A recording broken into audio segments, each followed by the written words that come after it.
السلام عليك يا رسول الله.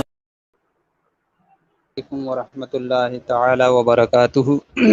وعلیکم السلام ورحمۃ اللہ تعالی وبرکاتہ۔ الحمد للہ رب العالمین، والصلاة والسلام علی اشرف الانبیاء والمرسلین، محبوبنا و محبوب رب العالمین، اکرم الاولین و اشرف الآخرین، وعلی آلہ واصحابہ اجمعین۔ اما بعد فاعوذ باللہ من الشیطان الرجیم، بسم اللہ الرحمن الرحیم۔ ان اللہ وملائکتہ یصلون علی النبی یا ایہا الذین آمنوا صلوا علیہ وسلموا تسلیما۔ صلی اللہ علی النبی الامی وآلہ صلی اللہ تعالی علیہ وسلم، صلاۃ و سلاما علیک یا سیدی یا حبیبی یا رسول اللہ صلی اللہ تعالی علیہ وسلم۔ محترم سامعین کرام، آج تیسرے پارے کی ابتدا ہو رہی ہے۔ اللہ تبارک و تعالی نے ارشاد فرمایا، بسم اللہ الرحمن الرحیم، تلک الرسل فضلنا بعضهم علی بعض۔ یہ رسول ہیں کہ ہم نے ان میں ایک کو دوسرے پر افضل کیا۔ اللہ تبارک و تعالی نے 1,00,000 یا 2,24,000 کم و بیش انبیاء کرام کو دنیا میں مبعوث فرمایا۔ ان تمام رسولوں میں سید عالم صلی اللہ تعالی علیہ وسلم کی شان اور عظمت کا کیا کہنا۔ جس طرح ستاروں کی جھرمٹ میں چاند چمک رہا ہے، اسی طرح نبی اور رسولوں کی جھرمٹ میں محبوب خدا جناب احمد مجتبیٰ محمد مصطفیٰ صلی اللہ تعالی علیہ وسلم چمک رہے ہیں۔ اللہ تبارک و تعالی نے تمام رسولوں کا یہاں پر درجات کا ذکر فرمایا کہ ہم نے ایک کو دوسرے پر افضل کیا ہے۔ آگے ارشاد ہوتا ہے کہ کسی کو اللہ نے یہ شان بخشی کہ وہ اللہ سے کلام کرتا ہے، اور کوئی وہ ہے جسے سب پر درجوں بلند کیا ہے۔ اس سے مراد ذات مصطفیٰ صلی اللہ تعالی علیہ وسلم ہیں۔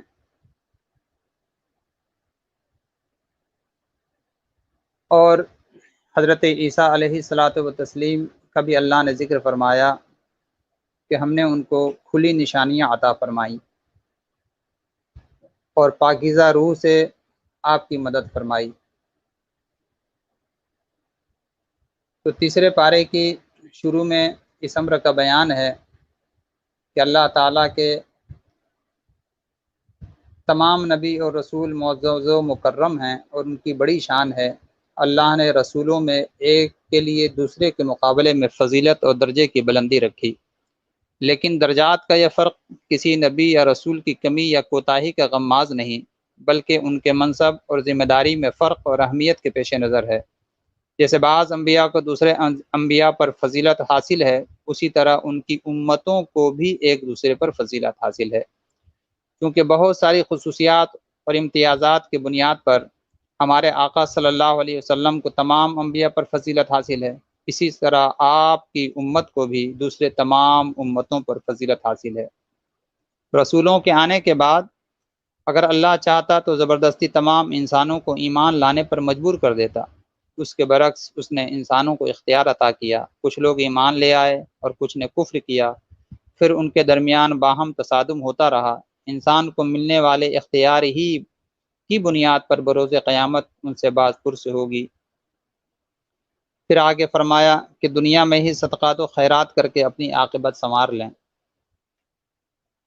پس روز قیامت کوئی سودے بازی، تعلقات یا سفارش کام نہ دے گی۔ قرآن کریم کے آیات میں مرتبہ اور مقام کے اعتبار سے آیت الکرسی سب سے بڑی اور فضیلت ترین آیت کریمہ ہے۔ 254 سے آگے جو آیت کریمہ تیسرے پارے میں شروع ہو رہی ہے، یہی جو ہے آیت الکرسی کی ابتدا ہے۔ اللہ تبارک و تعالی نے سورہ بقرہ کے اندر اس بڑی آیت کو رکھی ہے، اور اس میں 17 مقام پر اللہ تبارک و تعالی کی وحدانیت کا براہ راست یا پھر اشارتاً ذکر موجود ہے۔ آیت الکرسی کی بڑی فضیلت ہے۔ آیت الکرسی کے تعلق سے میں یہ عرض کر دوں کہ مولائے کائنات شیر خدا رضی اللہ تعالی عنہ فرماتے ہیں کہ جو ہر نماز کے بعد آیت الکرسی شریف پڑھا کرتا ہے، اس کے اور جنت کے درمیان صرف موت فاصلہ ہے۔ جیسے ہی اسے موت آئے گی وہ اپنی جگہ جنت میں خود دیکھے گا۔ یہاں پر مومن کی قبر کے حوالے سے یہ ہے کہ قبر المؤمن روضۃ من ریاض الجنہ، کہ مومن کی قبر جنت کے باغوں میں سے ایک باغ ہے۔ تو یہاں جو ہے کہ وہ جنت میں داخل ہو جائے گا، اس سے مراد یہ ہے کہ قبر کو جنت کے باغوں میں سے ایک باغ بنا دیا جاتا ہے، اور وہ اپنے قبر کے اندر ویسے ہی سکون اور اطمینان حاصل کرے گا جیسا کہ جنت میں سکون اور اطمینان حاصل ہوگا۔ فرق یہ ہے کہ جس طرح اور ایک خواب میں کھانا کھاتا ہے، لذت دونوں میں محسوس ہوتا ہے، مگر ایک حقیقی کھانے کی لذت اور ایک خواب میں کھانے کی لذت، دونوں لذتوں میں فرق ہے۔ بالکل اسی طرح سے اللہ تبارک و تعالی جنت کے باغوں میں سے جو ایک باغ بناتا ہے، وہ اسی طرح بناتا ہے کہ جس طرح انسان خواب میں کھانا کھاتا ہے اور اس کو کسی بھی قسم کی بھوک اور تکلیف کا احساس نہیں ہوتا ہے، بعین ہی قبر میں بھی یہی حال ہوگا۔ یہ عامۃ المسلمین کا معاملہ ہے، جو خاص ہیں ان کا معاملہ اس سے جدا ہے۔ اللہ والوں کی شان یہ ہے کہ اللہ تبارک و تعالی نے ان کو وہ شانیں عطا فرمائی ہیں کہ جب اللہ والے جو خواب دیکھا کرتے ہیں وہ در حقیقت خواب نہیں ہوتا بلکہ وہ حقیقت ہوا کرتا ہے، کیونکہ خواب بھی مومن کا خواب نبوت کا 46واں حصہ ہے۔ اور بہت سے اولیاء اعظام کا اس طرح واقعات موجود ہے کہ انہوں نے خواب میں دیکھا کہ وہ روٹی کھا رہے ہیں، جب آنکھ کھلی تو منہ میں روٹی بھی موجود ہے اور بچی ہوئی روٹی ان کے ہاتھ میں موجود ہے۔ تو یہ اللہ والوں کی شان ہے۔ تو عام مسلمین، مومنین اور پھر جو اللہ والے ہیں، ان دونوں کے جس طرح ان کے مراتب میں فرق ہے، اسی طرح ان کے خواب میں بھی فرق ہے۔ اب یہ جب آپ پر بات عیاں ہو گئی کہ اللہ والوں کی یہ شان ہے، تو اسی سے ذرا اور آگے بڑھ کے سوچیں کہ پھر میرے آقا پیارے مصطفیٰ صلی اللہ تعالی علیہ وسلم کی کیا شان ہوگی اور ان کے مراتب کو اللہ نے کس قدر اونچا کیا ہوگا۔ تو یہاں پر اللہ تبارک و تعالیٰ کی وحدانیت کا آیت الکرسی شریف میں ذکر ہے۔ آیت الکرسی شریف میں ہے کہ اللہ لا الہ الا هو الحی القیوم لا تأخذہ سنۃ ولا نوم، کہ بے شک اللہ تبارک و تعالی زندہ ہے اور قائم رکھنے والا ہے، اور اسے نہ نیند آتی ہے نہ اونگ آتی ہے۔ اللہ تبارک و تعالی ہر اس چیز سے پاک ہے جس چیز کے بغیر انسان کی زندگی مکمل نہیں ہو سکتی، یعنی کہ انسان عوارض کا محتاج ہے، مگر اللہ تبارک و تعالی ہر قسم کی محتاجی سے پاک ہے۔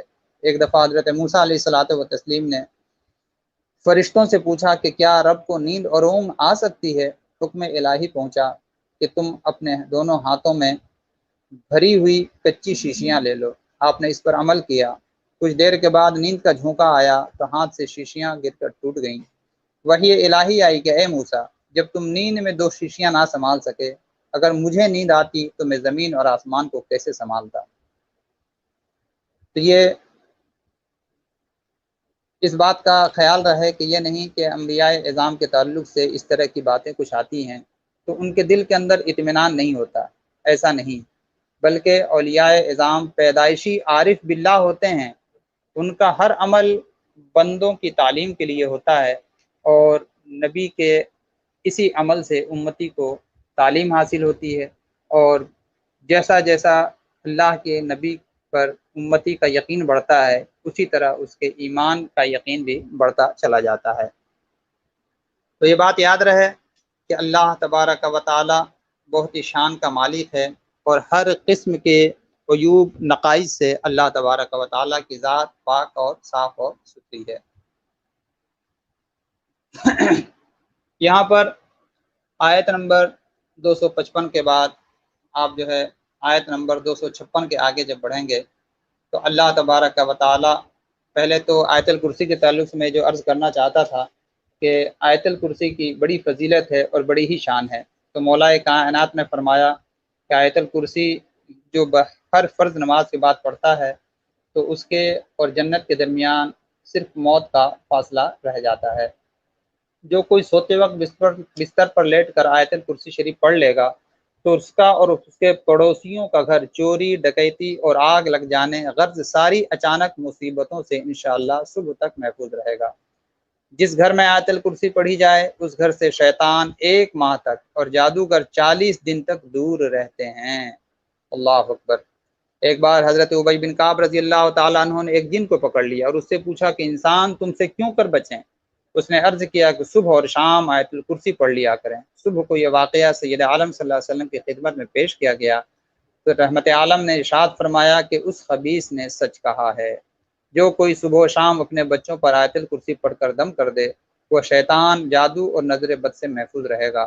امام زین العابدین رضی اللہ تعالی عنہ سے روایت ہے کہ سیدہ طیبہ طاہرہ رضی اللہ تعالی عنہا کو درد زہ ہوا۔ رحمت عالم صلی اللہ علیہ وسلم نے سیدہ ام سلمہ زینب بنت جہش رضی اللہ تعالی عنہما کو حکم دیا کہ فاطمہ کے پاس جا کر آیت الکرسی اور فلق اور سورہ ناس پڑھیں۔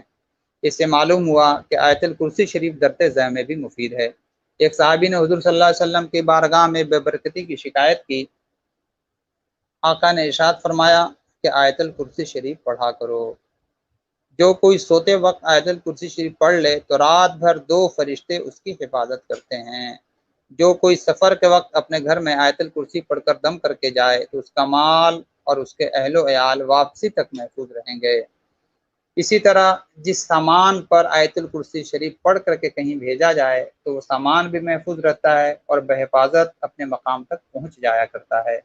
جو کوئی فجر اور مغرب کے بعد اول و آخر 3 بار درود شریف اور درمیان میں 41 بار یا حیو یا قیوم پڑھ لیا کرے انشاءاللہ خاتمہ بالخیر نصیب ہوگا۔ اور اس میں دیکھیں کہ یا حیو یا قیوم کا بھی الحی القیوم شروع میں ہی جو ہے ذکر موجود ہے۔ اسی طرح سے ایک اور نسخہ آپ جو ہے سماعت کر لیں کہ جو کوئی نماز پنجگانہ کے بعد آیت الکرسی شریف پڑھے اور جب ولا یعودہ حفظہما تک پہنچے تو اپنی 5 انگلیوں کو پورے دونوں آنکھوں پر رکھ کر 11 بار اس لفظ کو دہرائے اور پھر 1 بار وَهُوَ الْعَلِيُّ الْعَظِيمُ پڑھ کر اپنے پوروں پر دم کر کے آنکھوں پر پھیرے، انشاءاللہ تعالی تا حیات نابینا نہیں ہوگا۔ یہ عمل نہایت مجرب ہے۔ اسی طرح جو کوئی سفر میں یا حیو یا قیوم برحمتک استغیث پڑھتا رہے تو انشاءاللہ اس پر سفر آسان ہوگا۔ آیت الکرسی سے شیطان بھاگتے ہیں، بے چین دل کو چین آتا ہے، مرغی والوں کو بھی فائدہ ہوتا ہے، اس سے غصہ، شر اور حرام اور شہوت دور ہوتی ہے، ظالم کا ظلم کم ہوتا ہے، مگر اخلاص شرط ہے۔ تو یہ آیت الکرسی شریف کے تعلق سے میں نے اجمالاً چند باتیں جو ہے آپ کے گوشے گزار کر دیں۔ کبھی بھی کوئی بھی آیات قرآنیہ جب ہم پڑھیں تو اس سے مراد حصول ثواب ہو۔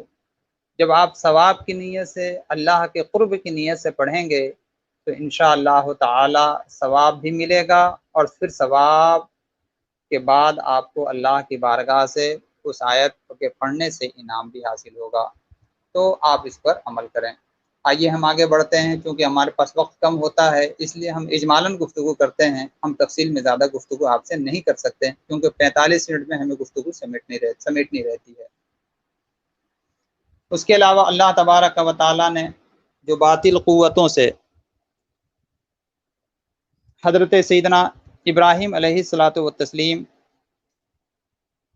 کی گفتگو ہوتی ہے، یعنی کہ اس سے مراد نمرود تھا۔ نمرود یہ وہ بادشاہ ہے جس کی ساری دنیا پر حکومت تھی۔ 4 ایسے بادشاہ گزرے ہیں، 2 صاحب ایمان اور 2 کافر۔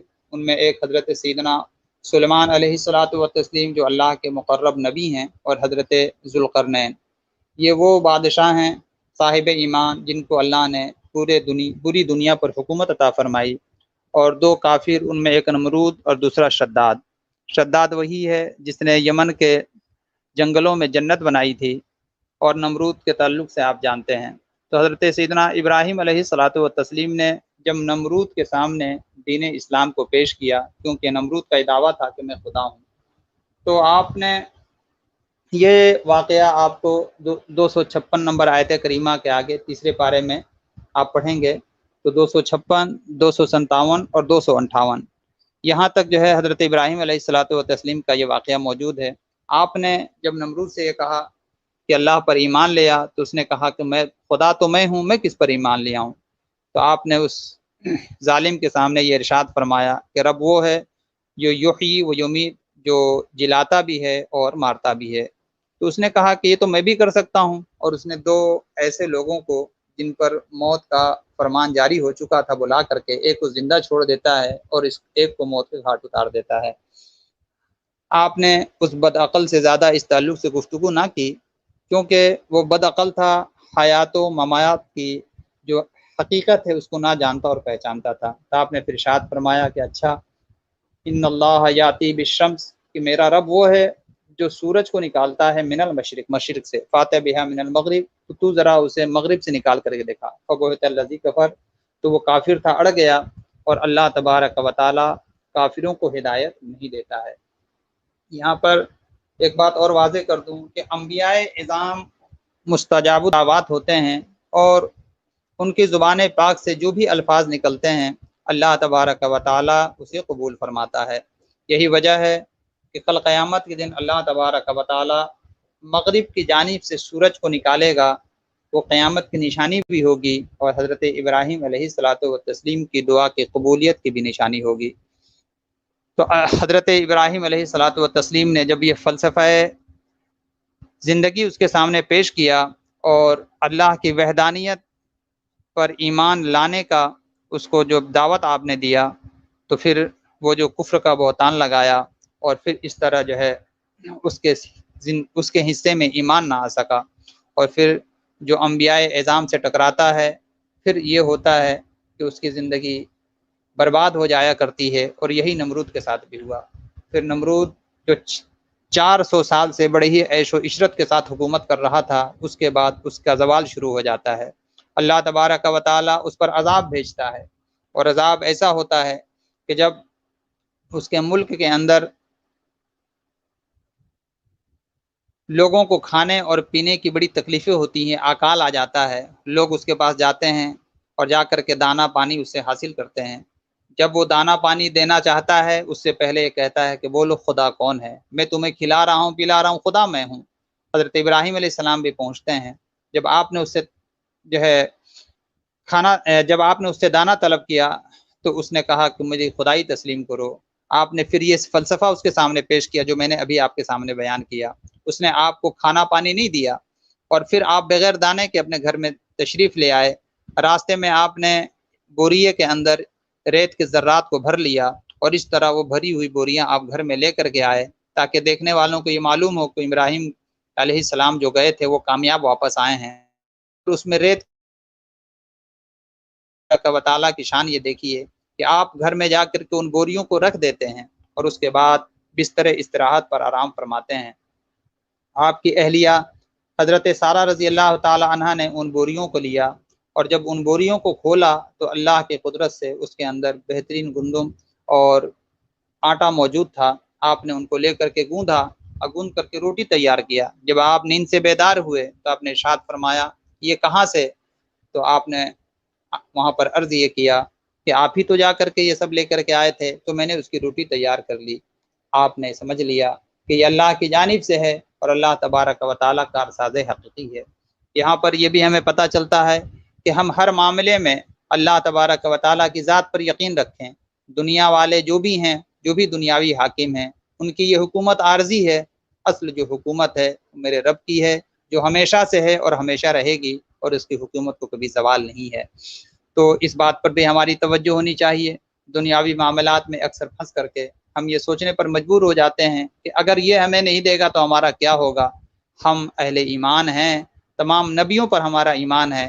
نبیوں کی زندگی سے، خاص طور سے رحمت عالم صلی اللہ علیہ وسلم کی زندگی سے ہمیں یہ سبق ملتا ہے کہ ہم ہر حال میں اللہ تبارک و تعالیٰ کی ذات پر یقین رکھیں، وہی کارساز حقیقی ہے۔ حسبنا اللہ و نعم الوکیل، یہی اہل ایمان کا نعرہ ہے، اور یہ نعرہ ہمیں قرآن نے عطا کیا ہے۔ اب آگے بڑھتے ہیں۔ آگے حضرت 258 نمبر جو آیت کریمہ ہے تیسرے پارے کی، اس میں اللہ تبارک و تعالیٰ ارشاد فرماتا ہے او کالذی مر علی قریۃ وہی خاویۃ علی عروشہا۔ اس میں حضرت سیدنا عزیر علیہ الصلوۃ والتسلیم کا ذکر پاک موجود ہے، جو کہ آپ کا ذکر پاک 258 نمبر آیت کریمہ میں 259 آیت کریمہ، یہ سورہ بقرہ کی تفسیر بیان کی جا رہی ہے، سامعین کو یاد رہے۔ تو 259 تک آپ پر جب پڑھیں گے تو اس میں یہ ہے کہ حضرت عزیر علیہ الصلوۃ والتسلیم، جو کہ آپ بیت المقدس میں رہتے تھے، اور جو بخت نصر تھا اس نے آپ کو اور جتنی آپ کی قوم تھی بنو اسرائیل، سب کو اس نے جو ہے پکڑ کر کے گرفتار کر لیا، 3 حصے کیے، ایک حصے کو تہتیک کر دیا، مار ڈالا، ایک حصے کو قید کر دیا، اور ایک حصے کو اس نے غلام بنا لیا۔ حضرت دانیال علیہ السلام اور حضرت سیدنا عزیر علیہ الصلوۃ والتسلیم اس گروہ میں موجود تھے، اور پھر جب آپ کو آزادی ملی تو آپ بیت المقدس کے راستے سے گزرے، تو وہاں پر آپ نے دیکھا کہ سارے لوگ مرے پڑے ہیں، لوگوں کی ہڈیاں چمک رہی ہیں۔ وہ شہر جو بڑا ہی بہترین شہر تھا اجڑ چکا تھا، اور آج وہاں پر ہر قسم کے میوے موجود ہیں، پھل موجود ہیں، مگر ان میووں اور پھلوں کو کوئی کھانے والا نہیں ہے۔ آپ نے چند پھل توڑے، انگور کا آپ نے شربت بنایا، اس کو استعمال فرمایا، اور پھر زیادہ راہ کے طور پر تھوڑا توشہ آپ نے رکھ لیا۔ آپ اپنی زنبیل اور آپ جو دراز گوشت پر سوار تھے وہاں پر اتر کر کے اپنے دراز گوشت کو آرام کا موقع فراہم فرماتے ہیں، اور آپ بھی جو ہے وہاں پر لیٹنے کے لیے کچھ دیر رک جاتے ہیں۔ آپ کے دل میں یہ خیال تھا کہ پھر یہ اجڑی ہوئی بستی کبھی بسے گی؟ اللہ تبارک و تعالیٰ نے ہر نبی کو علم یقین عطا کیا ہے۔ آپ ابھی سونے کے لیے جیسے ہی جو ہے زمین پر لیٹتے ہیں، اللہ تبارک و تعالیٰ 100 سال تک آپ کو سلائے رکھتا ہے۔ آپ 100 سال تک سوئے رہتے ہیں، اور جب آپ سو کر کے اٹھتے ہیں تو آپ دیکھتے ہیں کہ وہاں پر جو ہے آپ کا مرا ہوا گدھا ہے، اور جو کھانے کی چیزیں ہیں وہ اسی طرح صحیح و سالم ہیں، اور بیت المقدس بھی بسایا جا چکا ہے۔ مگر ان تمام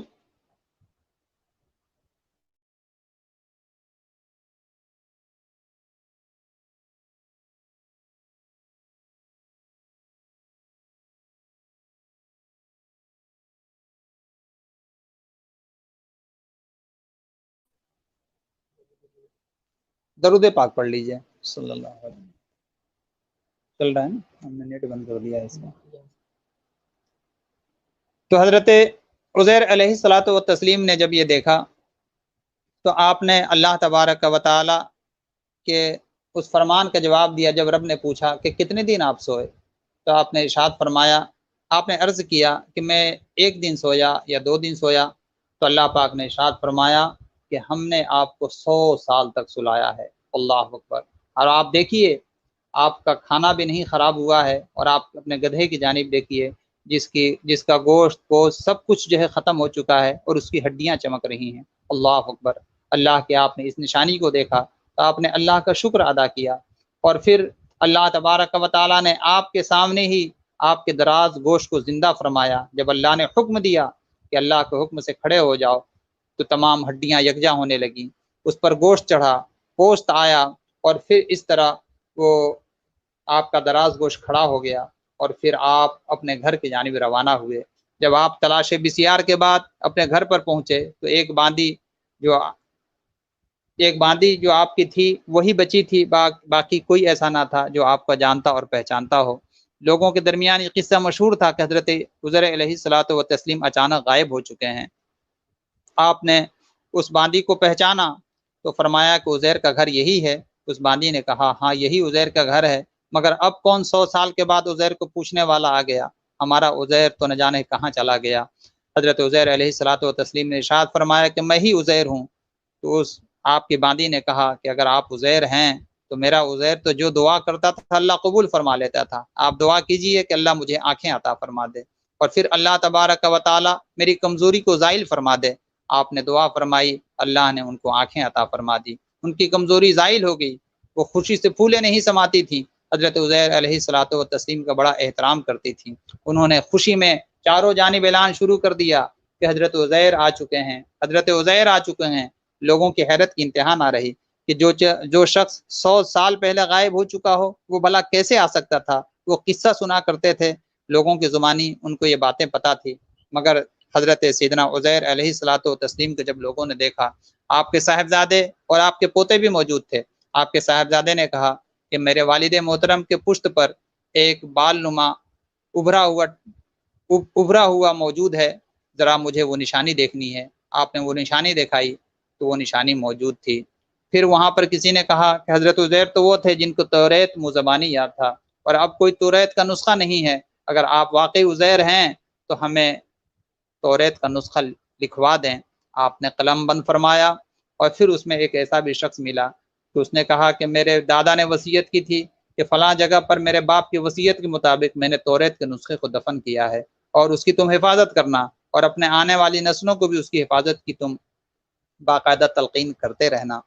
انہوں نے کہا کہ اگر واقعی یہ عزیر ہیں تو چلو میں وہاں چلتا ہوں اور مدفون نسخے کو نکالتا ہوں، اور پھر جو حضرت عزیر نے لکھایا ہے اس کو ملایا جائے۔ ایسا ہی کیا گیا۔ جب وہاں سے وہ نسخہ نکالا گیا اور دونوں کو ملایا گیا تو حضرت عزیر علیہ الصلوۃ والتسلیم نے جو کچھ لکھایا تھا بعین ہی ویسا پایا گیا۔ اللہ اکبر! یہ ہے اللہ تبارک و تعالیٰ کی شان، اور یہ ہے نبیوں کی عظمتیں۔ اللہ اکبر! حضرت عزیر علیہ الصلوۃ والتسلیم کو لوگوں نے پہچان لیا، مگر اللہ کی قدرت دیکھیں، اللہ کی شان دیکھیں۔ تو اس وقت حضرت عزیر علیہ الصلوۃ والتسلیم کی عمر پاک 40 سال کی تھی، آپ کے جو پوتے تھے وہ 80 سال کے تھے، اور آپ کے جو بیٹے تھے وہ 120 سال کے تھے۔ قرآنی معمے کے اندر اگر آپ کسی سے پوچھیں کہ وہ کون ہے جس کا باپ 40 سال کا ہو، اس کا بیٹا 120 سال کا ہو، اور اس کا پوتا 80 سال کا ہو، تو جواب یہ ہے وہ حضرت عزیر علیہ السلام ہیں، اور آپ کے صاحبزادے اور آپ کے پوتے ہیں۔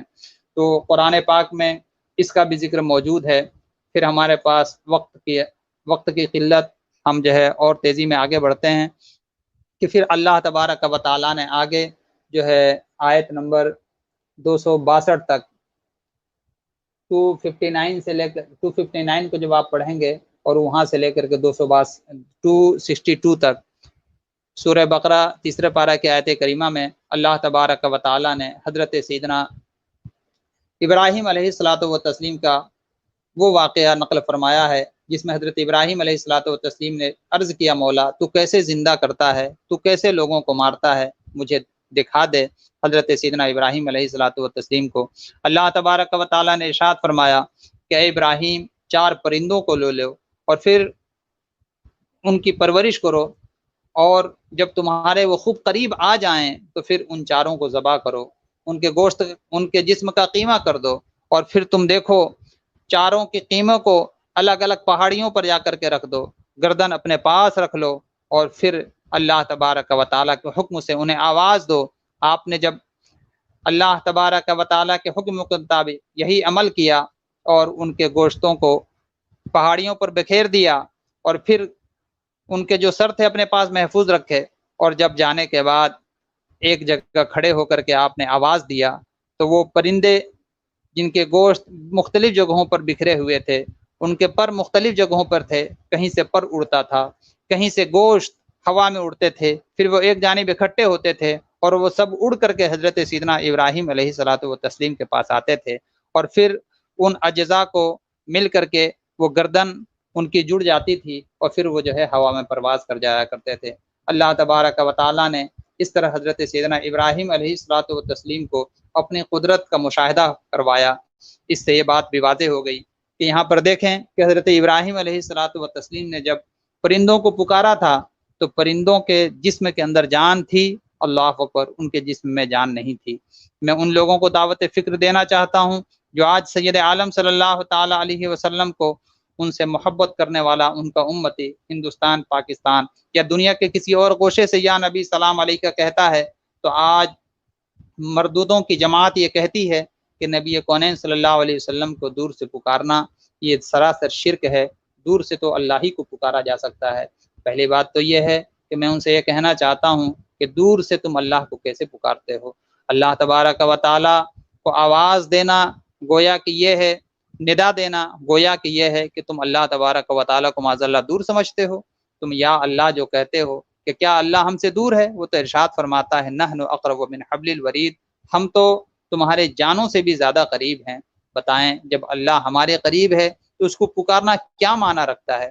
یہاں پر جو لوگوں نے ٹھوکر کھائی ہے، در حقیقت اس کا معنی یہ نہیں ہے، اس کا معنی یہ ہے کہ ہم جب یا اللہ کہتے ہیں تو اللہ کی رحمت کو آواز دیتے ہیں، اور جب سید عالم صلی اللہ تعالیٰ علیہ وسلم کو ہم پکارتے ہیں تو آپ ذرا سوچیں کہ جب ایک وہ پرندہ جس کا قیمہ ہو چکا ہے، جس کے جسم سے جان نکل چکی ہے، روح ختم ہو چکی ہے، جب ایک اللہ کا نبی انہیں آواز دے، پرندہ سنے بھی، آپ کے حکم کی تعمیل بھی کرے، اس کے اجزاء بکھرے ہیں وہ بھی سمٹ لے، اور سمٹ کر کے جب وہ آ سکتا ہے، جب پرندہ سن سکتا ہے مردے کی حالت میں اور وہ آ سکتا ہے، تو مجھے بتائیں جو سارے نبیوں کا نبی ہے، جس کی وجہ سے عالم کا چین ہے، جس کی وجہ سے دونوں جہاں میں بہاریں ہیں، جس کی وجہ سے لوگوں کو ہر قسم کی نعمتیں اللہ نے عطا فرمائی ہیں، اللہ تبارک و تعالیٰ نے اپنے آپ کو ظاہر فرمایا ہے، یہ سب سید عالم صلی اللہ تعالیٰ علیہ وسلم کا صدقہ اور وسیلہ ہے۔ تو وہ نبی جو سارے عالم کا نبی، سارے نبیوں کا نبی، جب اس کے صدقے میں پیدا ہونے والے ادنا جانور ایک نبی کی آواز کو سن سکیں، تو ہمارا پیارا نبی اپنے امتی کی فریاد کو کیوں نہیں سن سکتا ہے؟ اعلیٰ حضرت عظیم البرکت نے اسی جانب توجہ دلاتے ہوئے ارشاد فرمایا کہ للہ وہ آئیں گے، مدد کو بھی پہنچیں گے، اتنا بھی تو ہو کوئی جو آہ کرے دل سے۔ تو ہمیں قرآن کے اس قرآن پاک کی اس آیت کریمہ پر توجہ دینی ہے کہ جب اللہ تبارک و تعالیٰ اپنے نبیوں کے ذریعے ایسے معجزات اور ایسے کمالات دنیا کو دکھاتا ہے، تو پھر سید عالم صلی اللہ تعالیٰ علیہ وسلم کی کیا شان ہے، اور ان کی رفعت اور ان کی بلندی کا کیا کہنا۔ پھر اب آگے آیت نمبر 261 میں صدقہ اور خیرات کے حوالے سے 4 مثالیں بیان کی گئی ہیں، 2 مثالیں اخلاص کی اور 2 مثالیں ریاکاری کی۔ اخلاص کے ساتھ اللہ کے نام پر مال خرچ کرنے کی مثال ایسی ہے جیسے کہ زمین میں ایک بیج ڈال کر سینکڑوں دانے حاصل کر لینا، اور ریاکار کا صدقہ ایسا ہے جیسے چٹان پر غلہ اگانے کی ناکام کوشش۔ اچھی بات کہنا، درگزر کرنا ایسی مالی امداد سے بہتر ہے جس میں ریاکاری ہے، اور آپ نے کسی کو کچھ دیا اور کچھ اس کی مدد کرنے کے بعد آپ نے جتلایا اور اس کے ساتھ اچھا کلام نہ کیا، تو یہ جو ہے اللہ تبارک و تعالیٰ کی بارگاہ میں رد کرنے والا عمل ہے۔ اللہ کے لیے صدقہ اور خیرات کی دوسری مثال زر خیز خطۂ زمین میں باغ لگانے کی ہے، جو سال میں 2 مرتبہ پھل دیتا ہے، اور دکھاوے کے طور پر خیرات کرنے کی مثال اس شخص کی ہے جو اپنی جوانی میں محنت کر کے بہترین باغ اور فصل اگائے، مگر اس کے بڑھاپے میں جب وہ محنت کے قابل نہ رہے، وہ اور اس کے چھوٹے بچے غلہ اور پھلوں کے محتاج ہوں، تو یہ باغ کسی ناگہانی آفت سے تباہ ہو کر کے رہ جائے۔ اس طرح ریاکار کا اجر اور ثواب آخرت میں تباہ ہو جاتا ہے اور پھر اسے کچھ نہیں ملتا ہے۔ پھر دوسرا حکم یہ دیا گیا کہ ایمان والو اپنی پاکیزہ کمائی میں سے جو ہم نے تمہارے لیے زمین سے نکالا ہے اللہ کی راہ میں خرچ کیا کرو، اس میں سے گندے مال کو اللہ کی راہ میں خرچ کرنے کا ارادہ مت کرو کہ اگر وہی تمہیں دیا جائے تو تم خود اسے ہرگز نہ لو، سوائے اس کے کہ تم اس میں چشم پوشی کر لو، یعنی کہ اللہ کے عطا کردہ مال، جائیداد اور زمین، حاصل شدہ غلوں اور فصلوں میں سے پاکیزہ چیزیں اللہ کے نام پر دینی چاہیے۔ گھٹیا اور بیکار چیزیں جب اپنے لیے پسند نہیں کرتے تو اللہ کے نام پر کیوں دیتے ہو؟ حکمت و دانائی کی عنایت ہے، جسے اللہ تبارک و تعالیٰ چاہتا ہے حکمت دیتا ہے، تو سمجھو اسے بہت بڑی خیر میسر آ گئی۔ اللہ اکبر۔ کھلے عام اور چھپا کر موقع محل کے مطابق دونوں طرح سے صدقہ کرتے رہنا چاہیے۔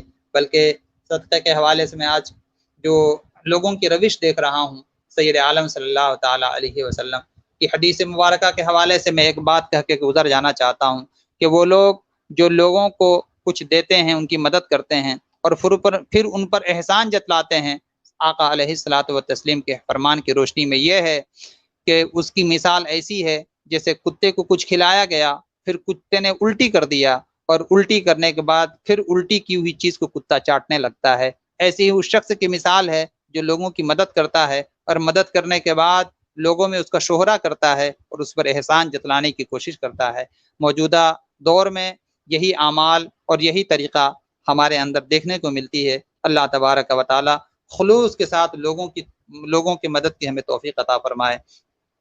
اور پھر اللہ تبارک و تعالی نے آگے عدل اور انصاف پر مشتمل معاشی نظام کے لیے رہنما اصول، غریب اور چھوٹے تاجروں کے لیے زہر قاتل اور تجارت کے لیے رستہ ہوا ناصور، یہودی ذہنیت کی بدترین پیداوار، سودی نظام کی تباہ کن عواقب اور نتائج سے اللہ نے آگاہ فرمایا ہے، اور یہ 375 نمبر آیت کریمہ میں ہے۔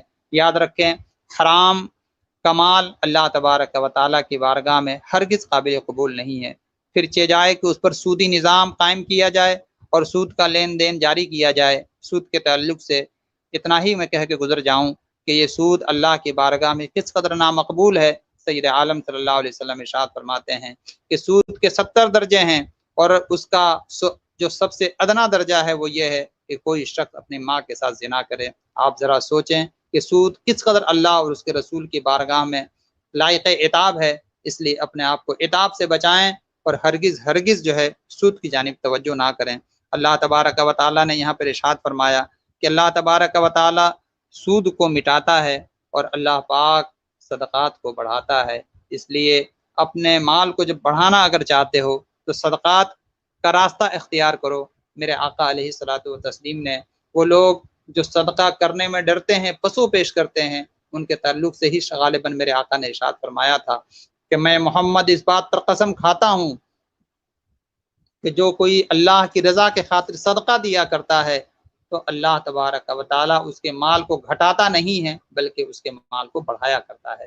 آگے آیت نمبر 277 میں اللہ تبارک و تعالیٰ نے ارشاد فرمایا کہ وہ لوگ جو ایمان لائے، اچھے عمل کیے، نماز انہوں نے قائم کی اور زکوٰۃ دی، اللہ تبارک و تعالیٰ کے پاس ان کے لیے بہترین اجر ہے، اور نہ انہیں کوئی خوف ہے اور نہ ہی انہیں کوئی اندیشہ ہے۔ یوم احتساب یعنی قیامت کی دہائی یا یاد دہانی کرائی گئی ہے۔ آیت نمبر 281 میں اللہ تبارک و تعالیٰ ارشاد فرماتا ہے، اس دن سے ڈرو جب تم اللہ کی طرف لوٹائے جاؤ گے، ہر شخص کو نیک اور بد اعمال کا پورا حساب دینا ہوگا، کسی پر کوئی ظلم نہیں ہوگا، ہر انسان کو اس کے کیے کا پورا بدلہ دیا جائے گا۔ یہ احساس ہی انسان کو دنیا میں اللہ کی نافرمانی سے بچنے اور حلال اور حرام کی تمیز کرنے پر کاربند رکھتا ہے۔ ایک قول کے مطابق یہ قرآن کریم کے نزول کے اعتبار سے آخری آیت کریمہ ہے۔ اس میں حضور صلی اللہ تعالیٰ علیہ وسلم کے ارتحال کا بھی اشارہ ہے۔ حضرت حسن بصری رضی اللہ تعالیٰ عنہ نے ایک مرتبہ یہ آیت کریمہ تلاوت فرمائی۔ آپ نے فرمایا، وَاتَّقُوا يَوْمًا تُرْجَعُونَ فِيهِ إِلَى اللَّهِ ثُمَّ تُوَفَّى كُلُّ نَفْسٍ مَا كَسَبَتْ وَهُمْ لَا يُظْلَمُونَ۔ اس میں رحمت عالم صلی اللہ تعالیٰ علیہ وسلم کے دار بقا کے جانب بھی جانے کا اشارہ ہے کہ اللہ پاک نے آخرت کے ڈر سے آخرت کی جانب لوٹائے جانے اور وہاں کے تعلق سے ہمیں ڈرنے کا حکم دیا ہے۔ اس کے بعد آپ نے فرمایا یہ وہی نصیحت ہے جو اللہ نے مسلمانوں کو فرمائی ہے، اور اس کا مطلب یہ ہے کہ اللہ سبحانہ تعالیٰ کا ولی شہد کے نہر سے ٹیک لگائے بیٹھا ہوگا، پورا عین اسے جام دے رہی ہوگی، اور یہ دونوں نعمتوں سرور میں ہوں گے۔ پورا عین کہے کہ اللہ کے دوست، کیا تمہیں پتا ہے کہ اللہ سبحانہ تعالیٰ نے میرا نکاح تمہارے ساتھ کب کیا تھا؟ وہ کہے گا نہیں، میں نہیں جانتا۔ وہ کہے گی کہ ایک دن سخت گرمی میں اللہ نے تمہیں شدت پیاس کے عالم میں پایا، فرشتوں کے سامنے تم پر فخر کرتے ہوئے ارشاد فرمایا، اے فرشتوں ذرا میرے اس بندے کو دیکھو جس نے اپنی خواہش نفس اور کھانے پینے کو میرے انعامات کے لالچ میں چھوڑ دیا ہے۔ میں تمہیں گواہ بناتا ہوں کہ میں نے اسے بخش دیا ہے۔ اسی دن اللہ تبارک و تعالیٰ نے تمہاری مغفرت فرما کر کے مجھے تمہاری زوجیت میں دے دیا ہے۔ اللہ اکبر۔ اس سے روزے کی اہمیت کا بھی ہمیں پتہ چلتا ہے کہ آج ہم اگر اللہ کی رضا کے خاطر روزہ رکھیں، گھر میں تمام کھانے کی اشیاء موجود ہے، مگر ہمیں اللہ تبارک و تعالیٰ کی رضا پیاری ہے، اور جب ہم اللہ کی رضا کے خاطر یہ عمل اختیار کریں گے، دنیا کو دکھانا مقصود نہیں ہے بلکہ اب ہمارا رب ہماری ان عبادتوں کو دیکھ رہا ہے، تو اللہ تبارک و تعالیٰ ہمیں بھی دائمی سکون اور دائمی چین عطا فرمائے گا۔ آگے آیت نمبر 282 میں قرآن کریم کی یہ سب سے بڑی آیت کریمہ ہے، اسے آیت المدینہ بھی کہا جاتا ہے۔ اس میں ادھار لین دین کے قرآنی ضوابط، ادائیگی کی مدت کا تعین، تحریری وثیقہ کی تیاری اور گواہوں کی موجودگی کا بھی بیان ہے۔ رہن رکھنے کے احکامی تذکرہ، آسمان اور زمین کے اندر سب کچھ اللہ کی ملکیت ہے اور وہ دلوں کے ظاہر اور خفیہ تمام بھیدوں سے واقف ہے۔ چونکہ سورہ بقرہ میں نماز، روزہ، حج، زکوٰۃ، نماز، زکوٰۃ، حج، روزہ، جہاد، صدقہ، ربا، طلاق اور عدت جیسی متعدد شرعی احکام و مسائل بیان ہوئے ہیں، اس لیے سورت کے اختتام پر یہ وضاحت کر دی گئی کہ اللہ تبارک و تعالی کسی انسان پر اس کی طاقت سے زیادہ بوجھ نہیں ڈالتا ہے۔ آپ سورہ بقرہ کی یہ جو آخری آیت کریمہ ہے، اس کی بڑی فضیلت ہے۔ میں یہ کہنا چاہوں گا کہ اللہ تبارک و تعالی نے جب یہ قرآن نازل کیا ہے تو اس کو پڑھنا اور اس کا حق ادا کرنا تمام اہل ایمان پر لازم ہے، بلکہ جو لوگ قرآن پاک کی تلاوت سے اپنے آپ کو دور رکھتے ہیں، دنیاوی مشاغل اور غیر ضروری چیزوں میں پھنس کر کے وہ قرآن کی بہترین تلاوت سے محروم ہوتے ہیں، میں آپ سے بتا دوں یہ قرآن کل قیامت کے دن نہ پڑھنے والوں کا گریبان پکڑ کر کے اللہ کی بارگاہ میں پیش کرے گا، اور اللہ کی بارگاہ میں یوں کہے گا کہ اللہ اس نے میرا حق ادا نہیں کیا ہے، اس سے میرا حق دلا۔ آپ ذرا سوچیں کہ اللہ تبارک و تعالیٰ کی بارگاہ میں وہاں پہنچنے کے بعد قرآن کا حق بھلا ہم کیسے دے سکتے ہیں؟ اللہ تبارک و تعالیٰ اس بندے کو جب قرآن کا اس نے جو حق نہ ادا کیا ہوگا اس کی پاداش میں آپ سوچیں کہ کیا کیا وہاں پر ہمیں سزائیں مل سکتی ہیں، بلکہ یہ بھی ہے کہ اللہ تبارک و تعالیٰ اسے جہنم کی جانب ڈھکیل دے گا۔ حضرات مکرم، ہمیں آخرت کے خوف سے ڈرتے رہنا چاہیے اور قرآن پاک کی تلاوت پر ہماری کوشش ہونی چاہیے کہ ہم زیادہ سے زیادہ تلاوت کر لیا کریں۔ یہ سورہ بقرہ کی جو آخری آیت کریمہ ہے، اس کی بڑی فضیلت ہے۔ جو کوئی قرآن پاک زیادہ نہ پڑھ سکے، کم سے کم سوتے وقت آمن الرسولوں سے لے کر کے علی القوم الکافرین تک ہم ضرور پڑھ لیا کریں۔ اس میں اللہ تبارک و تعالیٰ سے معافی کا ذکر ہے، اس کی رحمت کا طلب ہے اور اللہ تبارک و تعالیٰ کی ذات پر بھروسے کا ذکر ہے۔ تو ہم ضرور روز اس بات کا اپنے گھر کے اندر انتظام کریں کہ ہم خود بھی پڑھیں اور بچوں کو بھی پڑھنے کی تلقین کریں۔ آگے سورہ آل عمران اب شروع ہو رہا ہے۔ سورہ آل عمران میں اللہ تبارک و تعالیٰ نے درود پاک پڑھ لیں آپ حضرات، کیا ہوا ٹائم زیادہ ہو گیا؟ صلی اللہ علیہ نبی و علیہ صلی اللہ تعالی علیہ وسلم، صلاۃ و سلام علیک یا سیدی یا حبیبی یا رسول اللہ صلی اللہ تعالی علیہ وسلم۔ ہم کوشش یہ کرتے ہیں کہ آپ حضرات کو صرف 45 منٹ میں ہی ایک پارے کی تفسیر اجمالاً سنا دیا کریں، مگر جب گفتگو آتی ہے تو میں سوچتا ہوں کہ زیادہ سے زیادہ باتیں آپ تک پہنچاؤں، اور پھر اسی جد و جہد میں تمام باتیں آپ تک نہیں پہنچا پاتا ہوں۔ تو پھر انشاءاللہ تعالی زندگی رہی تو اس سے آگے پھر کبھی آپ گفتگو سماعت فرمائیں گے۔ تو وعدے کے مطابق کل چوتھے پارے کی ابتدا ہوگی، اور اس حوالے سے بھی میں چند باتیں آپ کے گوشے گزار رکھ کر کے کوشش یہ کروں گا کہ کوئی کام پھنسنا نہ رہے اور آپ حضرات کو مکمل سمجھ سکے۔ تبارک و تعالیٰ ہم سب کو قرآنی احکام پر عمل کرنے کی توفیق رفیق عطا فرمائے، قرآن سے محبت اور قرآن کی تلاوت کی اللہ ہم سب کو توفیق عطا فرمائے۔ السلام علیکم ورحمۃ اللہ تعالیٰ وبرکاتہ۔